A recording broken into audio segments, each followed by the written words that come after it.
Hi guys, एक बार फिर से आप सभी लोगों का वाईआरएस क्लास में बहुत बहुत स्वागत है। तो दोस्तों, सेट नंबर 1 राजीव प्रकाशन का शॉर्ट पेपर है, जो कि सेट नंबर पहला 2020 824 एनजे कोड का है। जैसा कि दोस्तों, इसके पहले के वीडियो मैंने आप लोगों को खंड का अर्थात भौतिक विज्ञान के जितने भी महत्वपूर्ण प्रश्न थे, इसके पहले के वीडियो में मैंने आप लोगों को पढ़ा दिया था। अगर वो वीडियो नहीं देखे हैं तो नीचे डिस्क्रिप्शन में लिंक दिया है, वहाँ आप उस वीडियो को देख सकते हैं।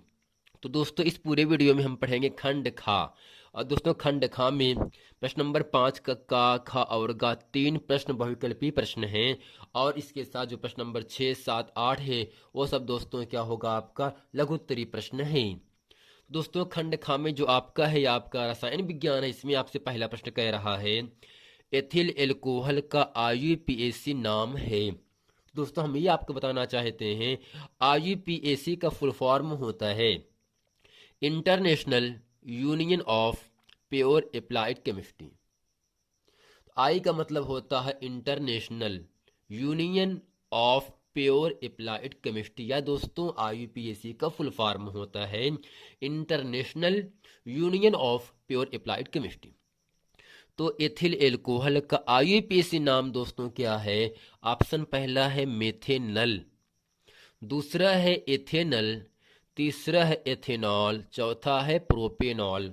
तो दोस्तों, हम आपको ये बताना चाहते हैं, जो एथिल एल्कोहल है, इसका सूत्र होता है C2H5OH। अब दोस्तों, इसमें जो आपका कार्बन है, 2 कार्बन है, जबकि इसमें जो क्रियात्मक समूह है वह आपका OH है, जिसे हम कहते हैं हाइड्रोक्साइड कहेंगे। अर्थात दोस्तों, एथिल एल्कोहल का जो सूत्र होता है वह C2H5OH होता है। अर्थात दोस्तों, 2 कार्बन के लिए हम एथ लगाते हैं, जबकि जो आपका OH लगा है, यह दोस्तों आपका हाइड्रोक्साइड का क्रियात्मक समूह है, इसमें हम दोस्तों ऑल शब्द जोड़ देते हैं। तो एथिल एल्कोहल का आईयूपीएसी नाम दोस्तों क्या होगा? मेथेनल, एथेनल, एथेनॉल, प्रोपेनॉल। दोस्तों, इन चारों ऑप्शन में ऑप्शन नंबर आपका तीसरा सही है, एथेनॉल। अर्थात दोस्तों, जो आपका एथिल एल्कोहल होता है, शराब को बनाने में भी इसका उपयोग किया जाता है। अर्थात एथिल एल्कोहल का जो आईयूपीएसी नाम होता है एथेनॉल होता है, जिसका सूत्र दोस्तों C2H5OH होता है, जो कि दोस्तों केवल आपसे 1 नंबर के लिए आपसे पूछेगा। प्रश्न में दोस्तों दूसरा कह रहा है, खा है क्षारीय विलयन का पीएच है। क्षारीय विलयन का पीएच मान कितना होता है? दोस्तों, पहला है 0, दूसरा है 7, तीसरा है 7 से कम, चौथा है 7 से अधिक। तो दोस्तों, आपको ये बताना चाहते हैं, जिस विलयन का पीएच मान 1 से लेकर 6 तक रहता है, वह दोस्तों आपका जो विलयन होगा अम्लीय विलयन होता है। जिस विलयन का पीएच मान 1 से लेकर 6 तक होता है, वह विलयन दोस्तों आपका अम्लीय विलयन होता है। लेकिन जिस विलयन का पीएच मान 7 हो जाता है, वह दोस्तों उदासीन विलयन हो जाता है। और जिस विलयन का पीएच मान 7 से ज़्यादा हो जाता है, वह विलयन आपका क्षारीय विलयन कहलाता है। अर्थात दोस्तों, जो आपका क्षारीय विलयन का पीएच मान होता है वह 7 से ज़्यादा होता है। इसलिए दोस्तों, इन चारों ऑप्शन में ऑप्शन नंबर आपका चौथा सही है। अगर यहाँ से कहता अम्लीय विलयन का पीएच मान कितना होता है, तब दोस्तों क्या होगा? 7 से कम होता है। अगर दोस्तों क्षारीय विलयन का पीएच मान आपसे पूछ रहा है, क्षारीय विलयन का जो पीएच मान होता है वह 7 से ज्यादा होता है। अगर विलयन का पीएच मान केवल 7 है, ना तो 7 से कम ना तो 7 से ज्यादा, दोस्तों विलयन क्या होगा? आपका उदासीन विलयन होता है, ना तो अम्ल होगा और ना ही आपका क्षार होता है। इसलिए हम इसे मानेंगे क्या? आपका उदासीन विलयन है। क्योंकि दोस्तों क्षारीय विलयन का जो पीएच मान होगा वह 7 से अधिक होता है, ज्यादा होता है। इसलिए ऑप्शन नंबर आपका चौथा सही है। दूसरा प्रश्न नंबर ग आपके सामने यहां से कह रहा है, श्याम श्वेत फोटोग्राफी में प्रयुक्त होती है। श्याम श्वेत फोटोग्राफी में प्रयुक्त होती है। पहला है AgCl, जिसे कहते हैं सिल्वर क्लोराइड। दूसरा है NO3 का होल ट्वाइस जिसे कहते हैं लेड नाइट्रेट कहा जाता है। तीसरा है FeSO4 जिसे कहते हैं फेरस सल्फेट कहते हैं। चौथा है CaCO3 जिसे कहते हैं कैल्शियम कार्बोनेट। तो दोस्तों यहाँ से शाम श्वेत फोटोग्राफी में प्रयुक्त होता है silver chloride, lead nitrate, ferrous sulphate या कैल्शियम कार्बोनेट। तो दोस्तों श्याम श्वेत फोटोग्राफी में जो प्रयुक्त किया जाता है वह लेड नाइट्रेट प्रयोग किया जाता है, जो कि इन चारों ऑप्शन में ऑप्शन नंबर आपका तीसरा सही है, लेड नाइट्रेट। अर्थात दोस्तों श्याम श्वेत फोटोग्राफी में लेड नाइट्रेट का प्रयोग किया जाएगा, जो कि ऑप्शन नंबर आपका दूसरा सही है। अब दोस्तों प्रश्न नंबर 6 आपके सामने यहां से कह रहा है। इसमें दोस्तों क्या है, 6 प्रश्न नंबर का है, खा है, गा है। तो दोस्तों इस पूरे वीडियो में प्रश्न नंबर 6 का उत्तर, खा का उत्तर, प्रश्न नंबर 6 का गा का उत्तर हम इस पूरे वीडियो में अच्छे तरीके से आप लोगों को बताएंगे। तो दोस्तों 6 का आपके सामने कह रहा है जिंक धातु के कार्बोनेट अयस्क से धातु निष्कर्षण का रासायनिक समीकरण देते हुए वर्णन कीजिए। अब दोस्तों खा है प्लास्टर ऑफ पेरिस एवं विरंजक चूर्ण के बनाने की एक एक विधि का रासायनिक समीकरण लिखिए। प्रश्न नंबर 6 का ग है मिशेल की अवधारणा के आधार पर साबुन की सफाई प्रक्रिया को समझाइए। जैसा कि दोस्तों प्रश्न नंबर 6 का जो का खा ग है या दोस्तों केवल 2 नंबर के लिए आपसे पूछा जाएगा। तो दोस्तों का क्या है, जिंक धातु के कार्बोनेट अयस्क से धातु निष्कर्षण का रासायनिक समीकरण देते हुए वर्णन कीजिए। तो दोस्तों आइए चलते प्रश्न नंबर 6 का खा और गा अच्छे तरीके से हम हल करते हैं। प्रश्न नंबर 6 का आपके सामने है जिंक धातु की कार्बोनेट अयस्क से धातु निष्कर्षण का समीकरण देते हुए वर्णन कीजिए। तो दोस्तों हमें करना क्या है, यहां से उसके उत्तर में लिखेंगे जिंक धातु के कार्बोनेट अयस्क से धातु निष्कर्षण का रासायनिक समीकरण निम्नलिखित है। अब दोस्तों यहां से पहला आपके सामने दिया जाता है एग्जाम्पल में ZnCO3 जिसे दोस्तों कहते हैं जिंक कार्बोनेट कहते हैं। जब इसे हम गर्म करते हैं जो आपका जिंक कार्बोनेट है दोस्तों, तब होता क्या है ZnO+CO2 में टूट जाता है। अर्थात जिंक कार्बोनेट को हम जब गर्म करते हैं तब यह दोस्तों ZnO+CO2 में टूट जाता है और ZnO को हम कहते हैं जिंक ऑक्साइड, जबकि CO2 को हम कहते हैं कार्बन डाइऑक्साइड, जो कि वायुमंडल में जाकर मिल जाती है। अब दोस्तों करते क्या है, जो जिंक ऑक्साइड है इसकी क्रिया हम करा देते हैं। सी का मतलब कार्बन होता है, कोयला होता है, कोक होता है। जब दोस्तों जिंक ऑक्साइड की क्रिया हम कार्बन से करा देते हैं तो Zn क्या होता है दोस्तों, बाहर हो जाएगा। इसके साथ कार्बन ऑक्सीजन से मिलकर के कार्बन मोनोऑक्साइड का निर्माण करता है। अर्थात जब जिंक कार्बोनेट को हम गर्म करते हैं उच्च ताप पर, तब दोस्तों यह जिंक ऑक्साइड और कार्बन डाइऑक्साइड में टूट जाता है।